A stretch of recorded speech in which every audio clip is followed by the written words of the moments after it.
People पंथवारी की कहानी। एक सासू बहू थी। सासू ने कहा, जा बहू दूध दही बेच आ। बहू गई। रास्ते में स्त्रियां पीपल पंथवारी सींच रही थी। गुजरी ने पूछा, तुम क्या कर रही हो? स्त्रियों ने कहा, पीपल पंथवारी सींच रही है। पूछा, इससे क्या होगा? इससे अन्न होगा, धन होगा, पुत्र होगा और परदेश गया पति वापस आएगा।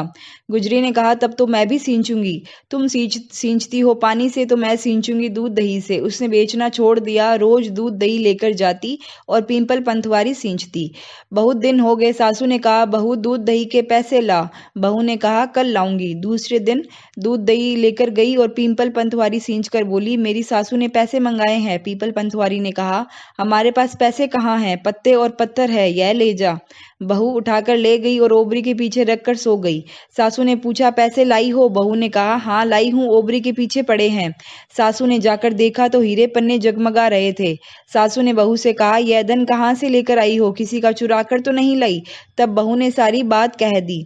सासू ने कहा, मैं भी पीपल पंथवारी सींचूंगी, तू मुझसे दूध दही बेचने को कह। बहू ने कहा, कहीं बहू भी सासू को काम करने को कहती है भला? सासू ने कहा, इसमें तुम्हारा क्या लगता है? बहू ने कहा, अच्छा जाओ दूध दही बेच कर आओ। सासू गई। दूध दही तो गांव में बेच दिया और हांडियों का धोवन पीपल पंथवारी पर डाल दिया। रोजाना इसी प्रकार करती। कई दिन हो गए। सासू ने कहा, बहू ने पैसे मंगाए हैं।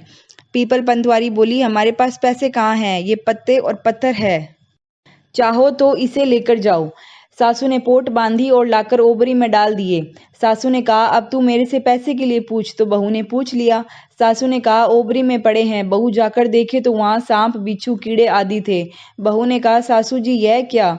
सासू ने आकर देखा तो बहुत दुख हुआ। पीपल पंथवारी के पास गई और बोली, तुमने दगा किया है। उन्होंने कहा, भाई दगा तो तुमने किया है, जो दूध दही तो बेच देती है और धोवन का पानी हमारे ऊपर डाल देती है। तुम्हारी बहू ने सींचे दूध दही से, उसने सींचे धर्म के, तुमने सींचे पाप के। सासू ने हाथ जोड़ लिए, कहा, महाराज अब अपनी माया समेटो। तब पीपल पंथवारी ने अपनी माया समेट ली और सासू बहू आनंद के साथ रहने लगी। खोटी की खरी, अधूरी की पूरी।